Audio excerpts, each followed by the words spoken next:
Hi, I'm Laura Cox Kaplan. Welcome to She Said podcast.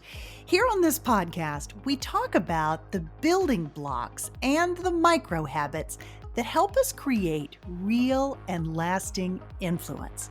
What do I mean by that? Well, we're talking about the kind of influence that helps you achieve your goals and whatever it is in life that you want to accomplish.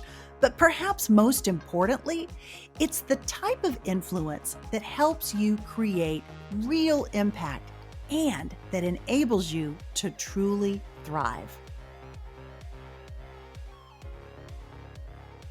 Hey friend, welcome to episode 297 of She Said podcast.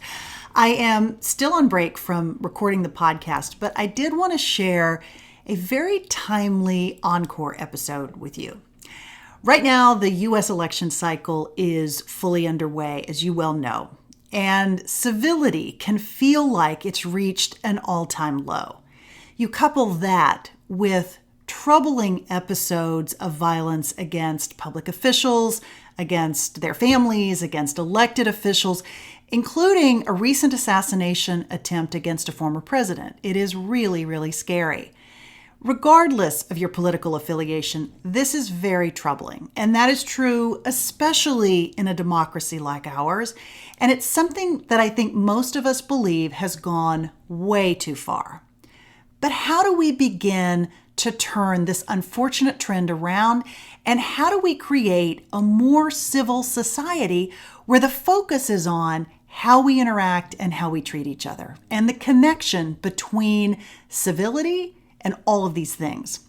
This week's Encore guest actually brings an incredibly thoughtful approach that I think is worth your time and attention, friend. That said, given that this is a personal and professional development podcast that helps us build more influence, this might seem like kind of an odd topic. But here's the thing.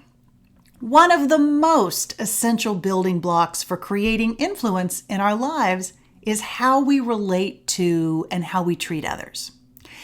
Alexandra Hudson, or Lexi to her friends, joins me to share her thoughtful perspective on civility and an exceptional book that she has authored, which is called The Soul of Civility: Timeless Principles to Heal Society and Ourselves. This is not just a don't say mean things to other people, although it is that too. It is actually a really deep dive into the history of what it means to foster and support a society that actually puts a premium on civility. We talk about why that matters now and has always mattered. It's also about how we can better navigate as a society the tensions that often exist between sociability and self-love. That piece is one of my favorite aspects of this conversation.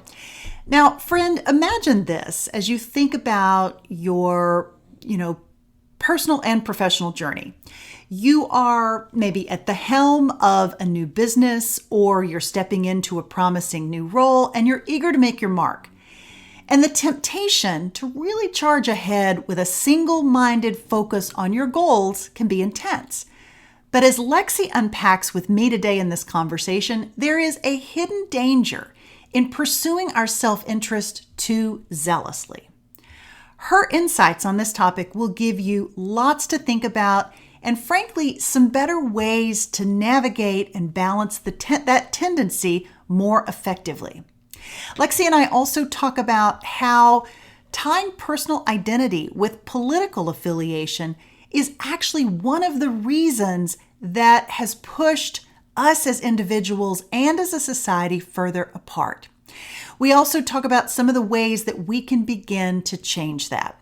Now, before we dive in, I highly recommend that you consider adding Lexi's terrific book to your summer reading list. Again, it's called The Soul of Civility: Timeless Principles to Heal Society and Ourselves, and I have included a link where you can purchase the book in the show notes for this episode. It's episode 297. And now, friend, my conversation recorded earlier this year with author and thought leader Alexandra, or Lexi, Hudson. Enjoy. Lexi, welcome to She Said. I am so thrilled to have you here. Laura, such a pleasure. Really grateful to you for having me on. Well, I'm happy to have you. And as I mentioned to you before we started recording, I really, really love your book. It is a very thoughtful and even more importantly, thought provoking work on this concept of civility. I want to start our conversation by having you talk about the confusion and the difference between civility and politeness, which we tend to conflate, but they are very different things. Let's talk about that. Yeah, I love etymology. I love the story behind our language, but it's really interesting. You're right. People do often conflate these two ideas, civility and politeness, whether they want more of it in our public life or less of it, whether they claim, manners, etiquette, civility are the tools of, the patriarchy and people in positions of power to keep the powerless powerless. They Mm, both these modes insufficiently appreciate that there is this important distinction. We've been doing conflating these ideas for a very long time. Samuel Johnson, in the first English dictionary in 1755, defines civility in terms of politeness, politeness in terms of civility. We've been doing it ever since. So, no one's really at fault here. But my book, I aim to bring more clarity to our language. That's the beauty of English, is that it's descriptive. That's how Johnson approached the English language. It was like how people were using words, and it's changeable, in contrast to a language like French. The Académie Française, they're this custodian of the French language, and doesn't matter how French people use French, the Académie Française, and it's always correct, right? But that's the beauty of English. It's organic, and I think we need this distinction for our moment now. So I argue that politeness is manners, it's etiquette, it's technique, it's external, whereas civility is internal. It's not just manners, it's not the outside stuff. It's a disposition of the heart. It's an orientation towards others, a way of seeing others as our moral equals who are worthy of a bare minimum of respect by virtue of our shared moral status as members of the human community. And that sometimes, crucially, actually loving, actually respecting someone requires being impolite, telling hard truths, engaging in robust debate.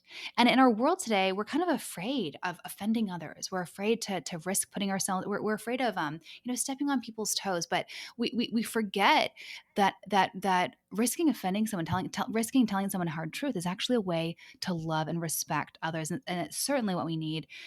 That kind of debate is the lifeblood of a democracy, of American democracy. So I yeah. argue throughout the book that we need more civility, less politeness, actually respecting, actually loving others, and less just pretending to do so through the gestures and the norms and the manners and the techniques. Yeah. I love that. And I know that message is going to resonate so deeply with so many people that are listening. At the same time, though, practically speaking, and you sort of alluded to this in your answer, this is a really difficult time to Hmm. express a point of view that Hmm. may not be accepted by lots of people. Whether it's a political point of view or a point of view about something else. And this fear of being canceled. Hmm. Even kids in school are afraid to express a, quote unquote, political point of view that might not align with that of the other students or even the professor or the Hmm. faculty member. And Hmm. this is not just in college. It is true in college, but it's not just in college. It's also Hmm. kids in high school and middle school.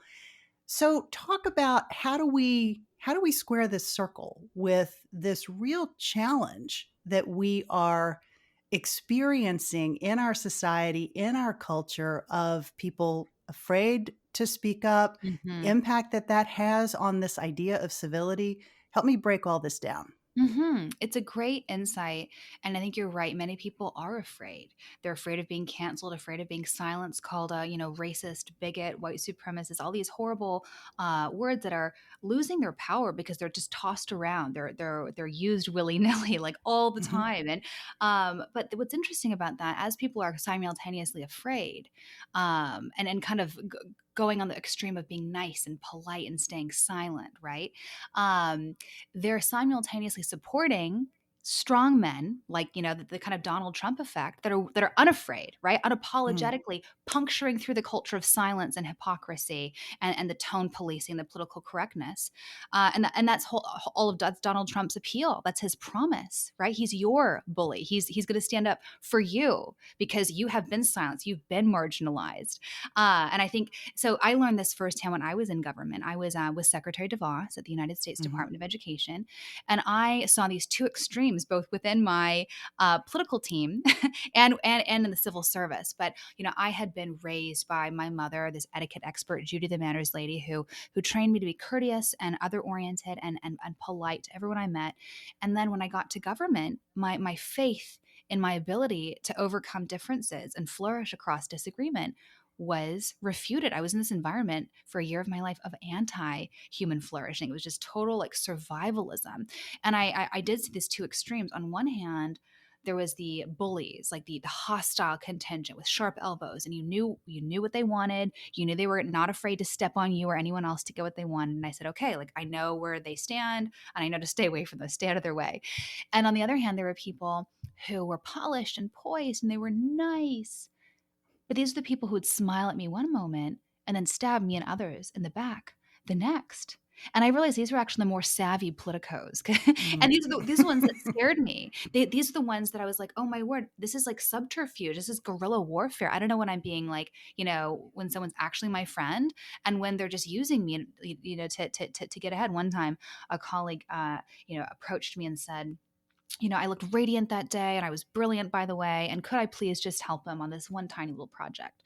And I was happy to help. I didn't realize that he expected me to do the entire project for him. And then he passed my work off as his own and took all the meetings and glory associated with doing the work that he was not prepared for. And that really, and then he cast me aside. Gone were the pleasantries, gone were the flattery, was the flattery. And I felt really used. And I was like, that seems so short-sighted. It's like, we work together. I'm not going to be inclined to help you next time you need help. And like, we all need help from some time or another. And so what I realized in this experience, that these two extremes, the extreme like belligerence and hostility and the extreme politeness, those Hmm. I experienced at a macrocosm, but they kind of also embody the two extremes in our world and our public discourse today. And that people are dissatisfied with the tone policing, with the focus on etiquette and propriety, using and saying the right words, the right pronouns, all the right things. And what do? They gravitate to what they think is the antidote, the bully, the hostile, the belligerents, to puncture that culture of hypocrisy, kind of the Donald Trump effect. But really, those are two extremes that are two sides of the same coin. They seem like polar opposites, but they fall into these two excesses. Both actually instrumentalize other human beings. They insufficiently appreciate others, as beings with dignity and worth, and worthy of a bare minimum of respect by virtue of our shared moral status as members of the human community. So again, they seem like polar opposites, but extreme hostility, extreme politeness, actually very similar. And what we need instead is and this led me to realize this essential distinction between civility and politeness. And that politeness, focusing on just talking nicer together, focusing on the norms and gestures, that's never, the surface level fixes are never going to be enough to help us peacefully coexist and even flourish amid disagreement and difference. That we're all,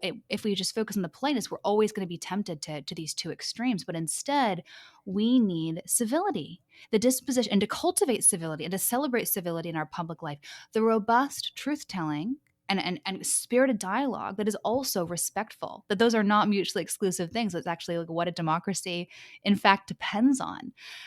So what can we do about it? We can seek to embody and also celebrate in our public leaders true civility, and not rewarding the faux kind of pandering of politeness, or the bullying and Hmm. dehumanization of that other extreme of hostility.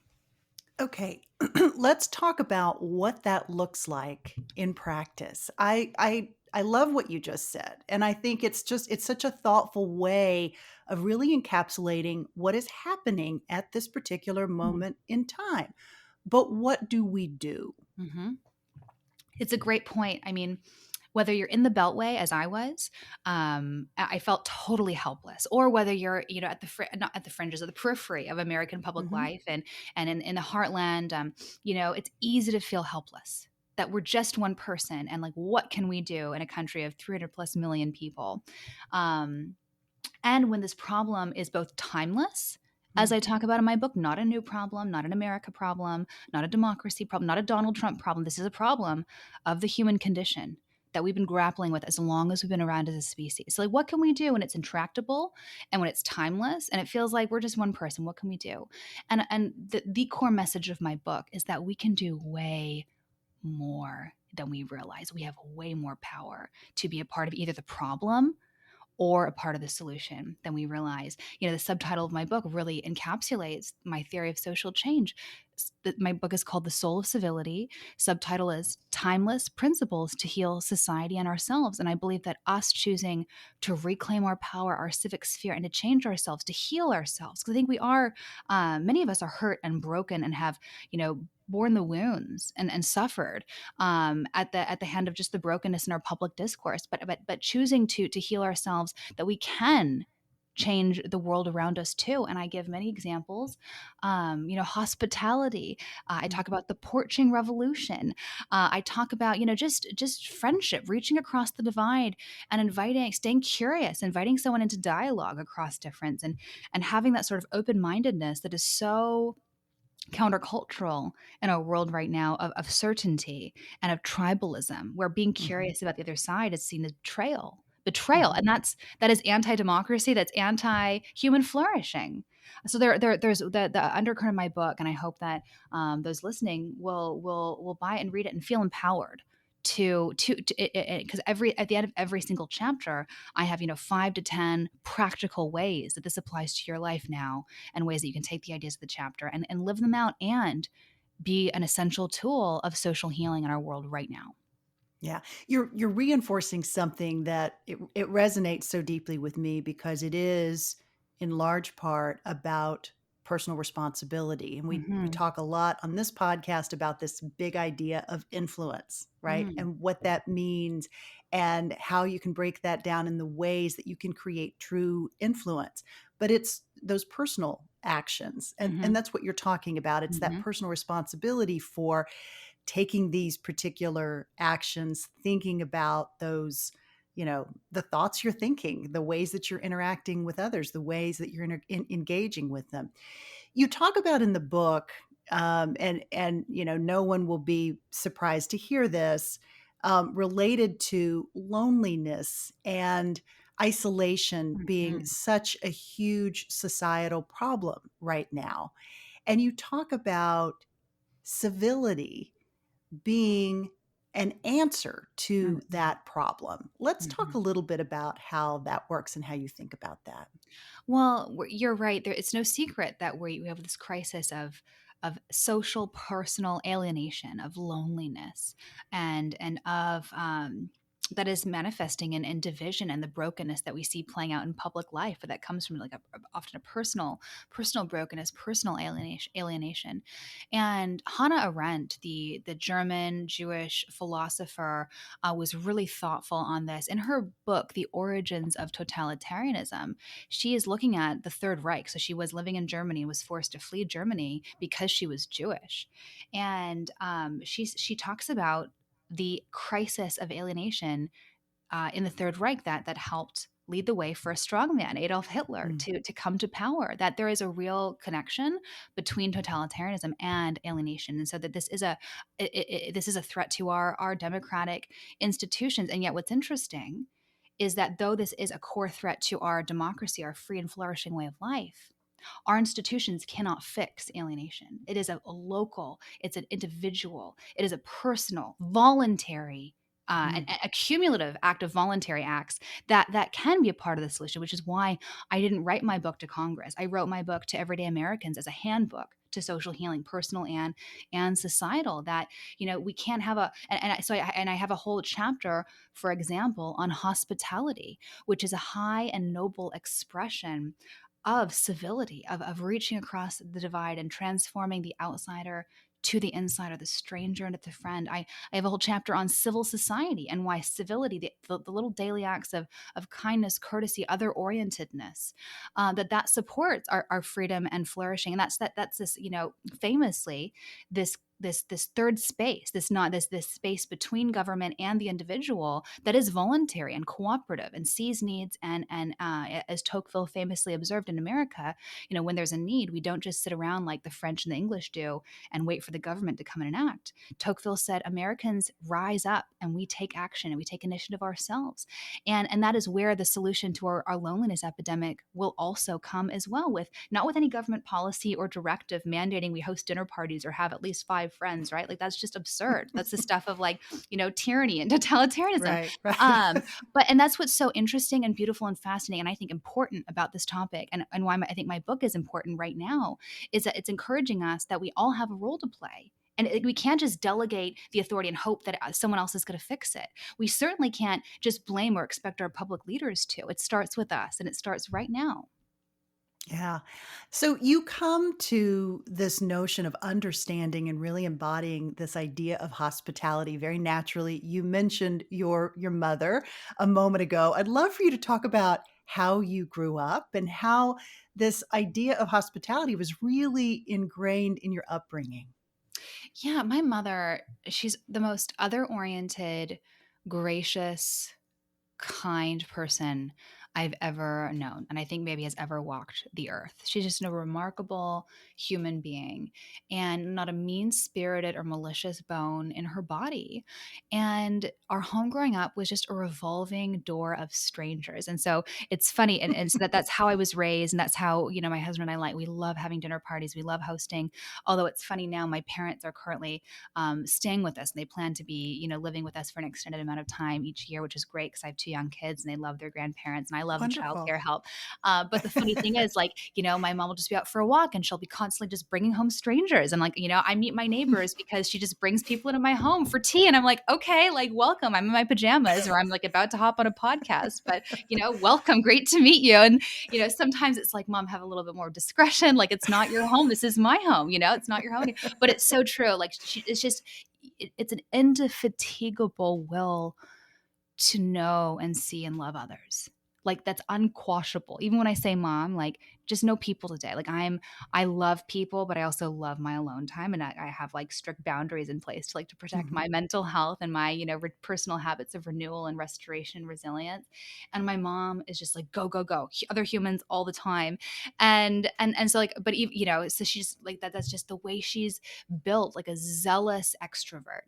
And that was just a part of the fabric of our home. And it was also a funny dynamic because my dad is like a zealous introvert. And so it was like, in the same way I'm vexed when she's like bringing strangers into my home, my dad's like, come on, like, again, like another another human being. And of course, like, he's always down for a good conversation and loves to, enjoy hospitality.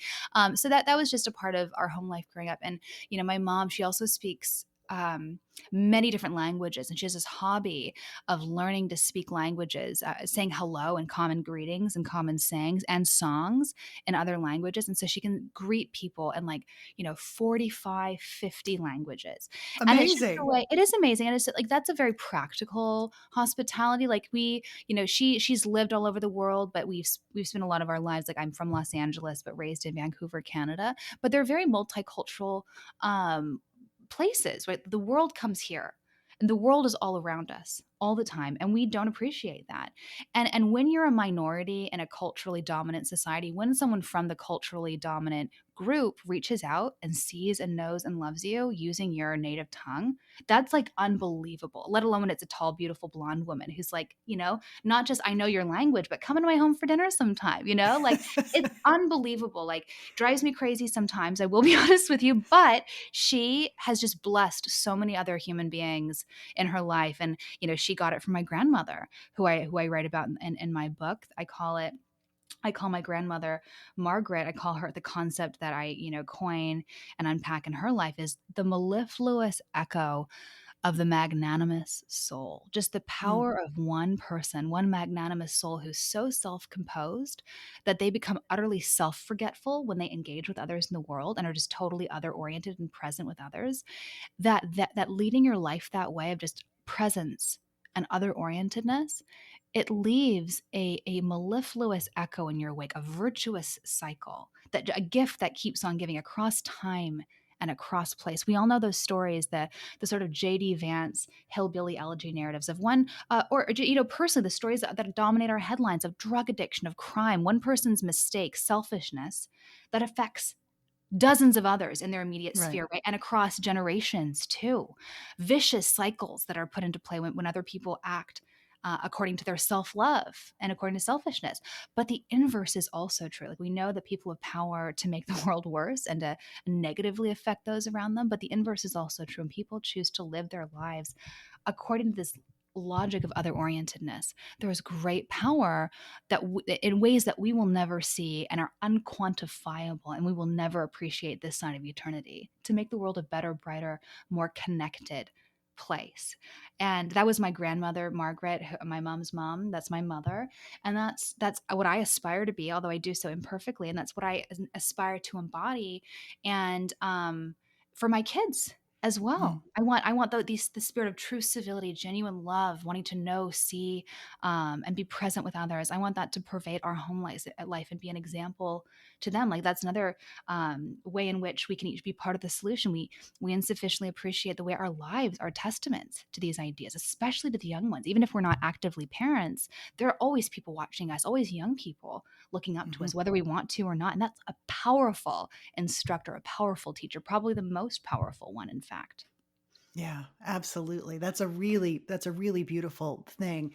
I'm thinking, as you were saying that, I was thinking about, and you mentioned this, the self-love, or the self-focus aspects of actions. And there's so much emphasis on self-care and Mhm, all of these things, which are not bad things, to be clear, right? Self-care mhm, is not a terrible mhm, thing. And mhm. setting boundaries, to say, just as Right, you said, that your mother's an extrovert and you maybe are a borderline introvert, and right. that's perfectly okay. And you do have to set some boundaries so that you can perform at your highest and most optimal best.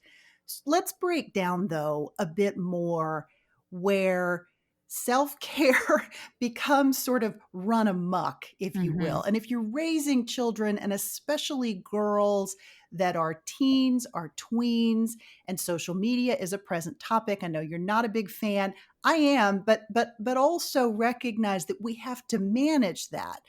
But self care, especially for girls and women, is just completely chock full of all of this sort of almost borderline obsessive self care. So I realize that's not much of a succinct question at all, but I'm kind of laying the topic out there. I'd love for you to help me break this down and make sense of it in this context of civility. Right. It's a great thought, a great insight, because, the cult of authenticity and, put yourself first. It's very much the message of the world right now. And so I Right. contextualize that in my book, that the core human tension in our nature is between our sociability and our self-love, that we are profoundly social as a species. We become fully human in relationship with others.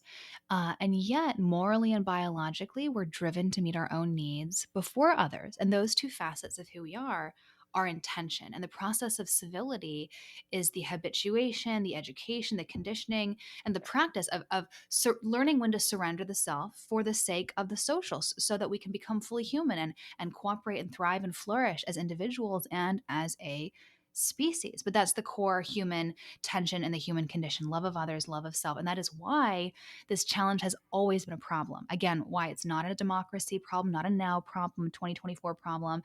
It's not a America problem. This is a problem that we've been grappling with as long as we've been around. And that is why I draw from, medieval texts, ancient Greek text, Egyptian text, Middle Eastern text, like in ancient Sanskrit and Indian text, that all grapple with this tension in our nature and come to remarkably similar mandates and solutions, which is restraining the self so that we can become fully happy. And I think that's where the cult of, self-help and just authenticity today can be dangerous, is that when we single-mindedly pursue ourselves above all else and fail to see ourselves in the context of others, and even just, saying, having discipline, saying no to ourselves, restraining ourselves, Right. um, that we miss out on core joys and core happinesses in life, that actually being enslaved to our desires is, and being dominated by what we want and our happiness, that is almost a certain path to unhappiness. It's kind of an irony, right? Like focusing only on ourselves and our happiness leads to invariably unhappiness. Right. And that I think also affirms like this vision of human nature that I put forth in the book, that we need others and we need to sacrifice ourselves, say no to ourselves, to actually be free and to actually be, responsible citizens, and to be actually personally happy. And we insufficiently often appreciate that, how meaningful it is and how joy filled we become when we do give, when we do sacrifice. I mean, there's all this research on parenting, how parents might not be happy in the short term, but they live more meaningful lives, right? This great literature on the difference between happiness and meaning and joy. So I think it's an excellent topic that's so relevant, especially in this age of social media. Yeah. Lexi, this book is incredibly well researched. It is chock full of references going all the way back to the Dark Ages and sort of when the first writings about civility and politeness. Talk about the process that you went through to write this book. This was not something that you did in 3 months and sent it off to publishers. This was a much longer term endeavor.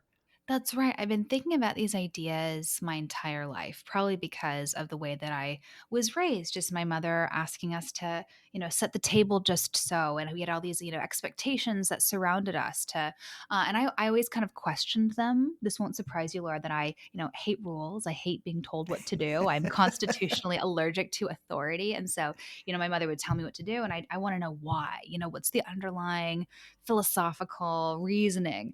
And I never quite got those answers to my questions of, why we do things the way we do them. Is it just because some self-appointed authority, some self-appointed etiquette expert said that we should? And is that the best way that we should do it? Is that the only way? Probably not. And so, I always hungered for that why. And so these questions persisted.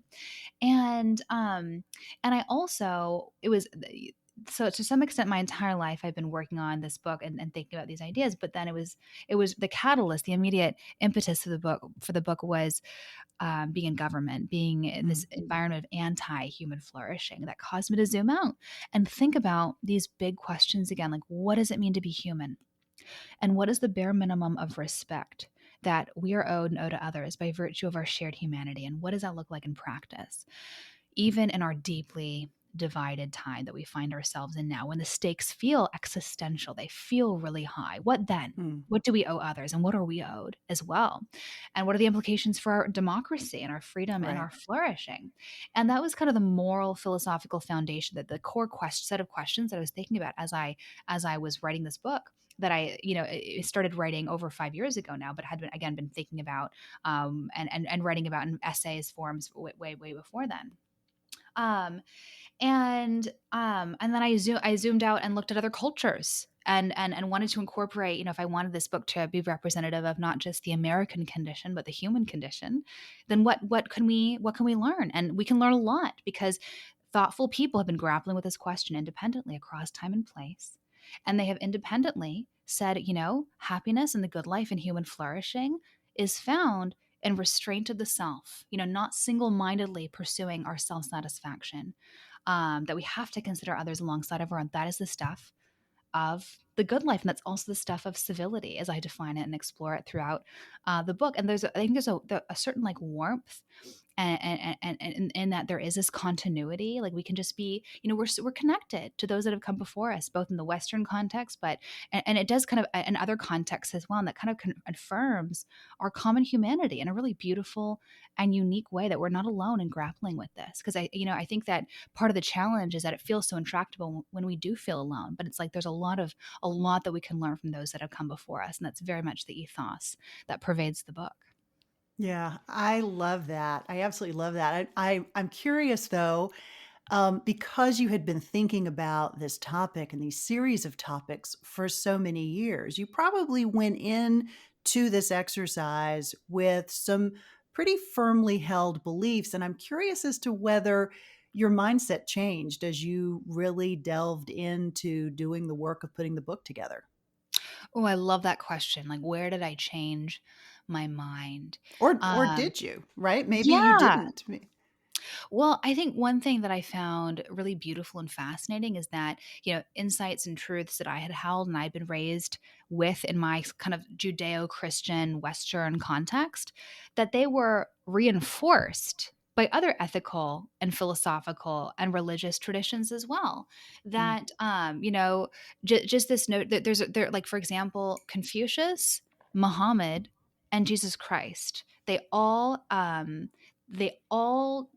paint this picture of human nature as inherently fallen and selfish, and that the good life is found in overcoming that selfishness and flourishing with others. And there are precepts and mandates and maxims in all of those traditions that are about rising above ourselves. And I think that's really interesting and beautiful that, I'm a Christian, but that people have come to truths that I accept independently of revelation, independently of reading, the Judeo-Christian scriptures that I hold to be divinely inspired. I think that's really interesting and beautiful. And I don't feel like I'm compromising my philosophical, religious, ethical precepts at all by saying that's fascinating that other people have observed the human condition and come to independently ideas about how to do this thing called life together. I think that's Mm. beautiful and fascinating. And I think that's especially interesting and relevant in our own context where religious authority doesn't really matter, that we pride ourselves on being a secular nation, right? Separation of church and state, even though that's not, constitutional. It's like, an offhanded remark from in Jefferson in a letter to a friend, right? But it's like, Right. we take that idea that's really part of our ethos that, scripture and religion doesn't have authority in this modern Western liberal democratic context. And so I think it is interesting that we can draw from these other traditions to enhance that, no, there are truths that are conducive to the life well lived and to human flourishing and to a democracy, that are not just exclusively grounded in religious argument. I think that's really helpful to my book. And I wanted my book not just to be, for fellow Christians. I wanted it to not just be for, I'm a classical liberal conservative. I wanted it not just to be for my own that own aspect of who I am. I wrote the book Mhm. intentionally, and I hope that it continues to be this tool of conversation across difference and of reminding us that we have far more in common as members of the human community than that which differentiates us. And that's so easy to forget. And that's so obscured in our world today where we're just constantly reminded of what differentiates us from others and why the other is to be feared and shunned and avoided. And that is so harmful for, again, human flourishing, but especially a harmonious and functioning democracy. Yeah. I love that. Let's talk for a moment. I know you're spending a lot of time promoting the book. You've received incredible reviews, and there's been a lot of interest in it. I think the fact that it is an election year, it is a contentious one.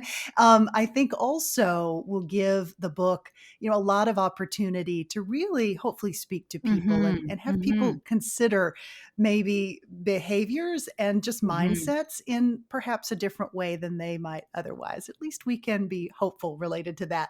But talk to us for a moment, Lexi, about other things that you're working on. I know you have the Renaissance newsletter. Maybe talk about what that is.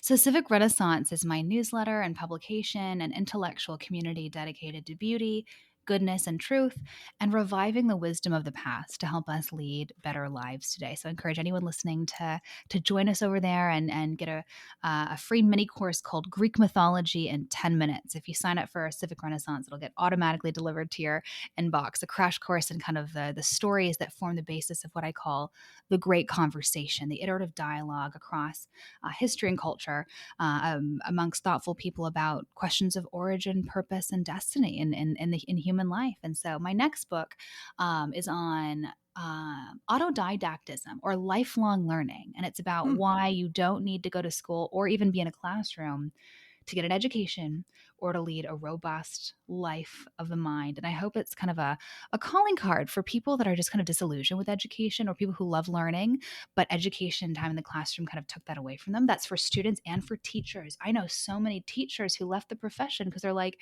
I just couldn't handle the red tape anymore. Like my principal, my administrator took the joy out of it. And that's that breaks my heart, that people often go into education because they love learning.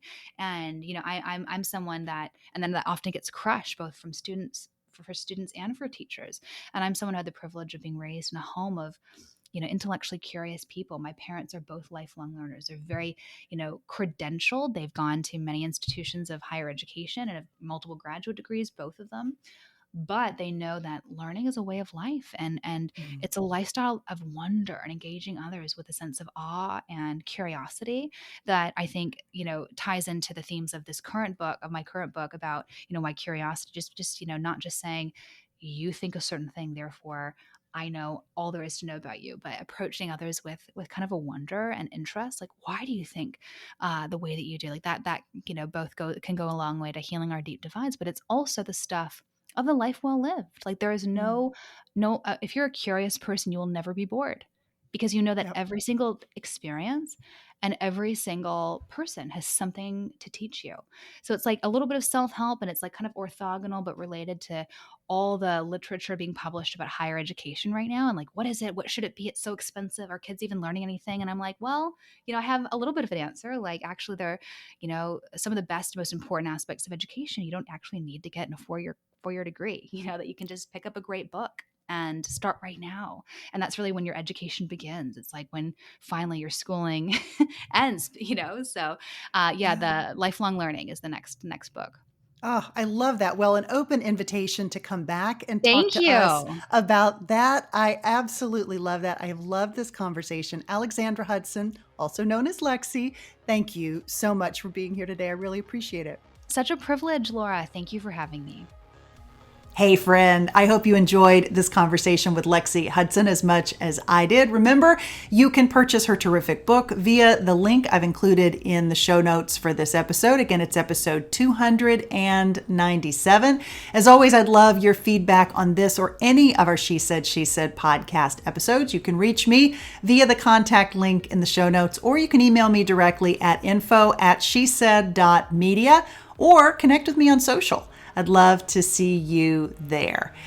In the meantime, friend, have a great rest of your week, and I'll talk to you again real soon. And remember, She Said podcast is a weekly production of She Said Media.